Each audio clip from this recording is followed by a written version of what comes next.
കോട്ടയത്ത് വീണ്ടും ഭക്ഷ്യവിഷബാധ.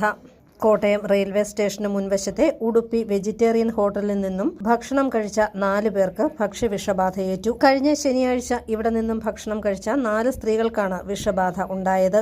ഭക്ഷണം കഴിച്ച അന്നു മുതൽ ഇവർക്ക് ദേഹാസ്വാസ്ഥ്യം ഉണ്ടായിരുന്നു. പിറ്റേന്ന് ആശുപത്രിയിൽ ചികിത്സ തേടി. ഒരാൾ ഇപ്പോഴും ചികിത്സയിലുണ്ട്.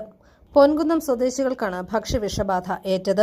നഗരസഭ അധികൃതർ പരിശോധന നടത്തി ഹോട്ടൽ താൽക്കാലികമായി അടച്ചുപൂട്ടി. നഗരസഭ ഹെൽത്ത് വിഭാഗത്തിന്റെ നേതൃത്വത്തിലായിരുന്നു പരിശോധന. Clean city manager T A. തങ്കത്തിന്റെ നേതൃത്വത്തിലാണ് പരിശോധന നടത്തിയത്. കഴിഞ്ഞ ദിവസം നഗരത്തിലെയും സമീപ പ്രദേശങ്ങളിലെയും 9 ഹോട്ടലുകളിൽ ഹെൽത്ത് വിഭാഗം പരിശോധന നടത്തി പഴകിയ ഭക്ഷണ സാധനങ്ങൾ പിടികൂടിയിരുന്നു. അതേസമയം ഹോട്ടലിൽ അന്നു വരുന്ന സാധനങ്ങളാണ് പാചകം ചെയ്യുന്നതെന്ന് ഹോട്ടൽ ഉടമ പറഞ്ഞു. അന്നേ ദിവസം 400ഓളം പേർ ഉടുപ്പി ഹോട്ടലിൽ നിന്നും ഭക്ഷണം കഴിച്ചതായും ഹോട്ടൽ ഉടമ പറയുന്നു. ഇത് കഴിഞ്ഞ ഒരാഴ്ച മുമ്പാണ് ഈ സംഭവം നടന്നത്.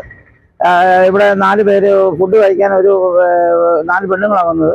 അന്ന് ഫുഡ് കഴിച്ചു നമ്മൾ ഫുഡ് കഴിച്ചതിൽ നമ്മൾ ഡെയിലി ഇത് വെജിറ്റേറിയൻ ഹോട്ടലാണ്. അപ്പോൾ ഇവിടെ അന്നു മേടിക്കുന്ന സാധനവും കാര്യങ്ങളും മാത്രമാണ് ഇവിടെ നമ്മൾ ചെയ്യുന്നത്.